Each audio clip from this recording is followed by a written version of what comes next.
Remember that one Fortnite video where Ryan argues that the Indian FTR is arguably the most beautiful motorcycle of all time? Because of, lines. Well, aside from the fact that I can easily think of like 9 motorcycles that are unequivocally more beautiful than the Indian FTR. He also talks about a motorcycle called the Suzuki Katana, and he explains why, well, it isn't beautiful. Again, lines. But here's the thing, Ryan. That katana is a legend, and it's in that museum where you're at, specifically because of its design. So is there more to this motorcycle than meets the eye? Now, there's no worse insult to a motorcycle manufacturer than to call them conservative.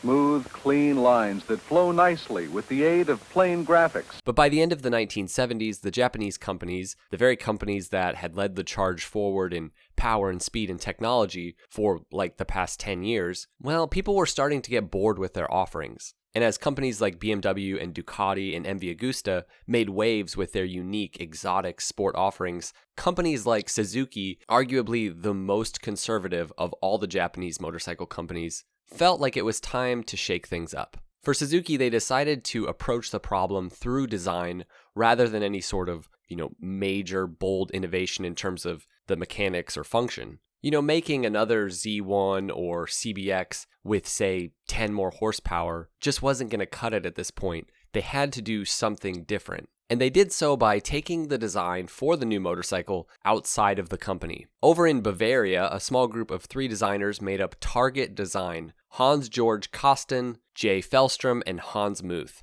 Though small, they were making a name for themselves with design work done for BMW and MV Agusta, and Suzuki's European marketing manager named Manfred Becker reached out to them in hopes that they could give Suzuki an all-new, bold motorcycle design. This would be the first Japanese motorcycle to be fully and completely designed, well, not by the company itself, not in Japan. The Suzuki Katana. Katana in Japanese is essentially a samurai sword, or a weapon. But not just any weapon. I mean, not all weapons are to be revered. The katana was, though. Handled by only the elite Japanese warrior, the samurai sword is a weapon, but it's so much more than that. Forged to such a degree that, well, let's just say it can do quite a lot of damage with, not a lot of effort. And perhaps no other motorcycle in history personifies its own name better than the katana.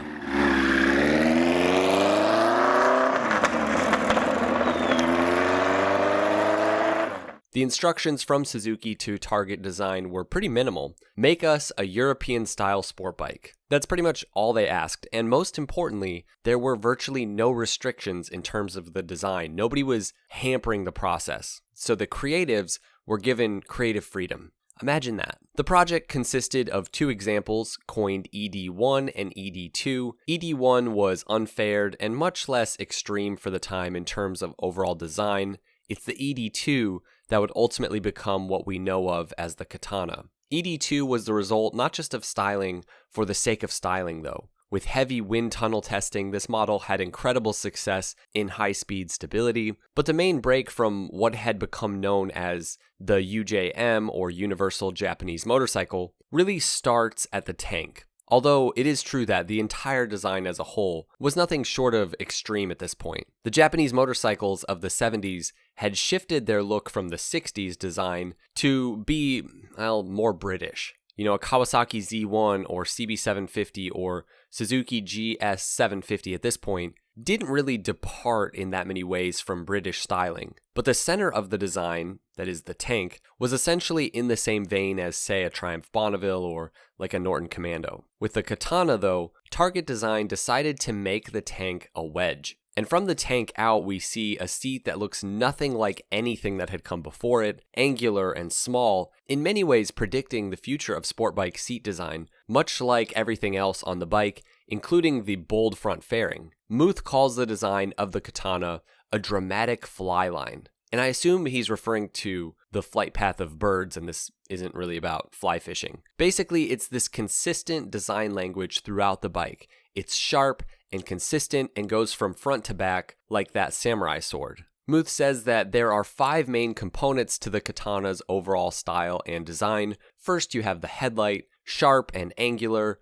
Looking back, we may call it 80s. and in a sense that's true. But for Japanese motorcycles, this was entirely new, plus it was mounted to the frame instead of turning with the handlebars. Second, the fairing flowing seamlessly into number 3, the fuel tank, which again is that sort of wedge or V shape, opening up from the rider forwards. This is also a large fuel tank, mind you, but it's sleek and successfully made to look small. And then fourth, you have the seat flowing down for the rider to sit, but right back up to that virtual fly line. And last, the rear fender cohesively matching the front portion of the seat and sort of pointing backwards. Now, as a whole, it's easy to look at the Katana today and think that, oh, they were just trying to be all futuristic, like we see with many concept bikes today. When you look at the Katana design closely as a whole, and you compare it with the bikes that came just a few years prior, even the iconic Honda CBX, you get a sense for what target design was, well,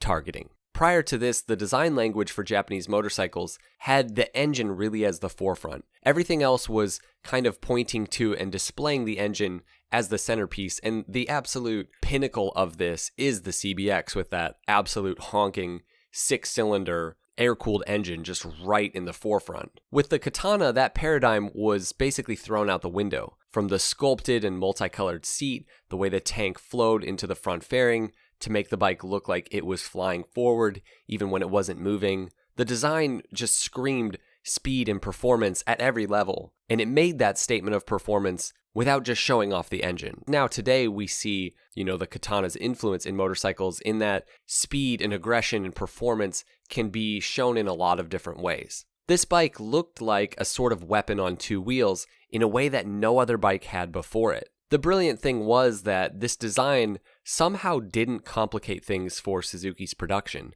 No retooling would be necessary to make the Katana at scale. This is actually one of the few stipulations that Suzuki gave to Target Design, was that they wanted to be able to mass produce it. Now, the small details are really where this design shines through. The packed-in gauge cluster with RPM and speedometer needles seeming to battle one another in their movement. Flush switches set into the side panels, the 2-tone seat making the rear portion look like it was essentially just bodywork, something we see on many bikes today, but was kind of unheard of at that point. Also, this was the first motorcycle to really feature what we would now consider clip-on handlebars or sport bike handlebars.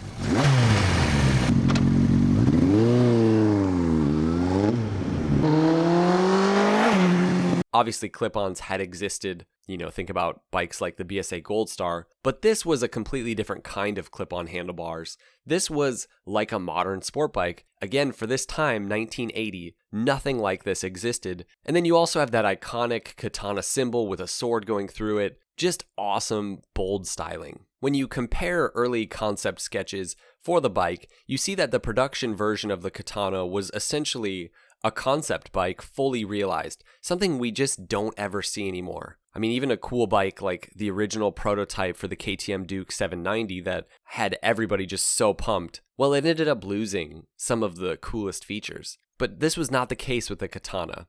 Go big or go home was Suzuki's motto for this project, and they dove in headfirst, immediately going into production when the designs were finished and showed off in 1980 at the Cologne Motor Show. Nobody thought Suzuki would actually go forward with a motorcycle even somewhat resembling this thing. Sure, everybody loved it. Well, not everybody, but a lot of people loved it. But it was just too out there. I think this was, and maybe still is, the fastest any company has taken, a show display motorcycle to production in history. Seriously, Suzuki was known at this point for rather bland, conservative motorcycles, so most journalists speculated when this bike was first shown that this was not a bike they were actually going to make. Most people thought this was just totally a publicity stunt from Suzuki, but they were serious. And they proved it by putting it right into production. Now, this design was built on an already existing platform within Suzuki's own lineup, so the mechanics of the Katana were essentially the 16-valve GSX 1100 inline 4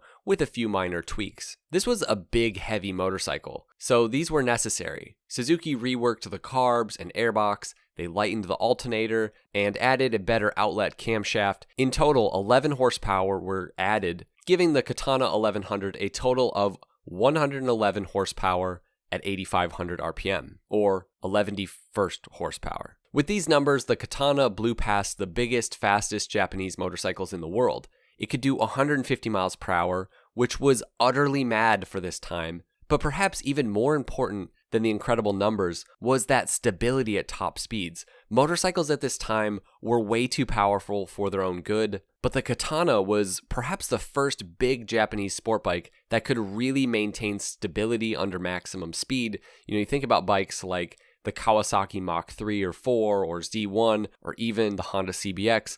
These bikes were amazingly powerful and they could go fast, but they felt like complete death traps once you got over about 115 miles an hour. But not so with the Katana, and in this sense, it was in some ways more like a race bike than your standard production motorcycle. The riding position was aggressive and some would argue uncomfortable. One early tester called the ride excruciatingly painful, meant only for the track. In reality, it was no less comfortable than any modern sport bike. People at this time just were not used to this kind of aggressive riding stance. But like a modern leader bike, the faster you rode it, the better. Like more speed just made the bike more comfortable and it just felt more at home when you were on it. Not exactly an around town bike. In a sense, the rider sat more down in the motorcycle versus on top of it.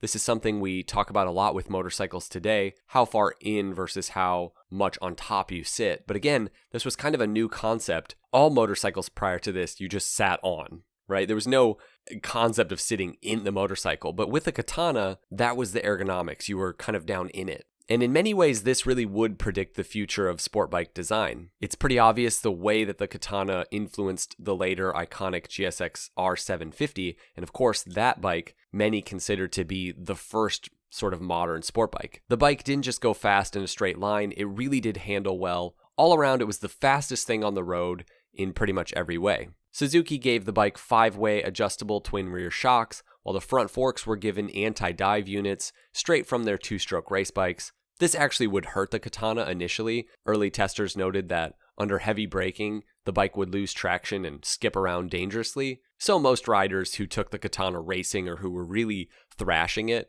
would essentially just remove this anti-dive feature. It wasn't really a good thing. Like so many designs that are ahead of their time, the Katana was nothing short of divisive when it came out. I mean, it still is. Some loved it, some thought it came straight out of the Star Wars franchise. Despite rather low sales initially, the Katana was named Motorcycle of the Year by Motorcycle News in 1981, and over time the rest of the world would catch up with this striking design language, and its popularity would grow, and so would other bikes that were essentially trying to look like the Katana, with kids all over the world, repping Katana posters in their bedrooms, hoping someday to own this radical sport bike. Though many consider the true Katana to really only be those early 750 and 1100 bikes, Katana-esque bikes would roll out of Suzuki in different forms until 2006, and then again, of course, the bike was revived in 2019. Though this bike wasn't a massive hit in terms of sales from the get-go, ultimately in the long run, the Katana and its iterations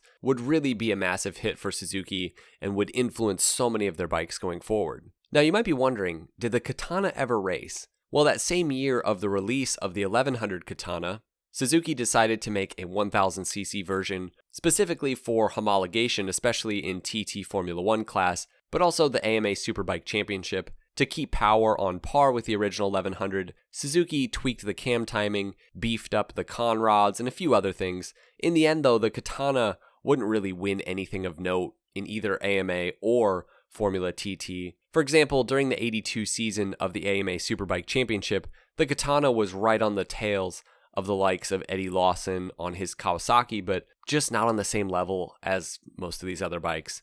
And the bike was never really built from the ground up to be a race bike necessarily. I think it's important to look at this motorcycle not just as a single model from a single company at a specific time, but rather looking back now 40 years, just understanding its place in motorcycle history. The Katana represents a massive departure in terms of design for the Japanese companies. It proved that they could bridge the gap between, say, exotic, unique Italian sport bikes and what many considered to be bland Japanese inline fours. It helps the Japanese companies really break out of the mold to be free to build more creatively designed, different kinds of motorcycles. But what about this question of the Katana's overall style and design? Is the Katana beautiful? Is Ryan F9 right? Is the Katana ugly because it's not cohesive, as he says? He points out circle, square, triangle, sharp, rounded. Does that mean it's not beautiful?